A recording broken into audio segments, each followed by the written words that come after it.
Hi friends, good afternoon. இன்றைக்கி லஞ்சுக்கு as usual சாதம். அதுக்கப்புறமா இன்றைக்கி பிடிக்கரணை மசியல் பண்ணியிருந்தேங்க. பிடிக்கரணை தை மாதம் தொடங்கி இப்போ இந்த சமயம் வரைக்கும் நல்லா கிடைக்கும். அதில் கொஞ்சம் பருமனான கிழங்காக வாங்கிக்கணும்.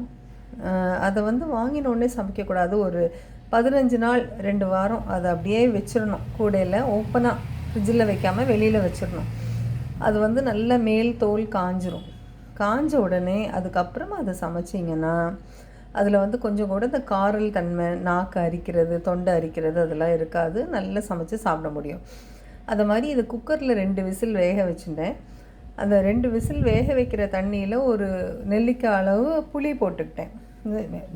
எப்படியாவது அதில் கொஞ்சம் காரத்தன்மை, அந்த அரிக்கிற தன்மை இருந்தால் கூட அது போயிடுங்கிறதுனால அதை இறக்கிட்டு நல்லா தோல் உரிச்சிட்டு அதுக்கப்புறமா வானலியில் தேங்காய் எண்ணெய் விட்டு கடுகு, உளுத்தம்பருப்பு, கடலைப்பருப்பு, ஒரு வரமிளகா, கருவேப்பிலை, பெருங்காயம், மஞ்சப்பொடி இதெல்லாம் தாளித்து கொட்டிட்டு தேங்காய், பச்சை மிளகா, இஞ்சி இது 3ஐயும் நல்லா அரைச்சிக்கிட்டேன். பச்சை மிளகா உங்கள் காரத்துக்கு ஏற்ற மாதிரி, இஞ்சி ஒரு துண்டு நல்லாவே லிபரலாக வச்சுக்கலாம், நல்லாயிருக்கும். அதுக்கப்புறமா தோரம்பருப்பை வேக வச்சு இந்த கிழங்க பிடிக்கரணை நல்லா மசித்து தோரம்பருப்போடு கலந்து இந்த தாளித்து வச்சுருக்கிறதுல கொட்டி நல்லா கொதிக்க விடணும். ஒரு 5 நிமிஷம் 10 நிமிஷம் கொதிக்க விட்டால் போதும்.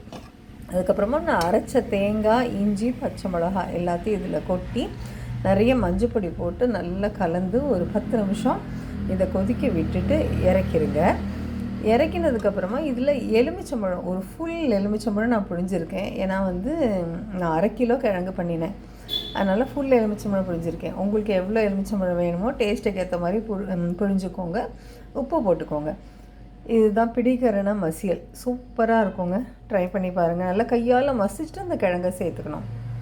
இதுக்கு தொட்டுக்கிறதுக்கு வேறு எதுவுமே தேவையில்லைங்க. இது ஆக்சுவலி தால் மாதிரி டேஸ்ட்டில் இருக்கும். இதுக்கு பப்படம் பொரிச்சிருக்கேன், வடாம் பொரிச்சிருக்கேன்,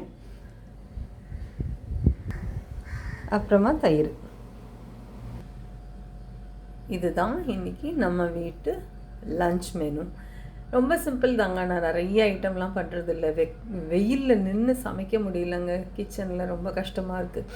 ஃபஸ்ட் ஃப்ளோரில் இருக்கோம். எங்களுக்கு மேலே மொட்டை மாடி தான் இருக்குது. அந்த வெயில் ஃபுல்லாக இறங்குதுங்க. ஏதோ என்னால் முடிஞ்சதை பண்ணியிருக்கேன். பட் பண்ணுறதே ஹெல்த்தியாக பண்ணலான்னு பண்ணியிருக்கேன். உங்களுக்கு பிடிச்சிருந்தா சப்போர்ட் பண்ணுங்கள். முடிஞ்ச ஒரு லைக் கொடுங்க. தேங்க்யூ.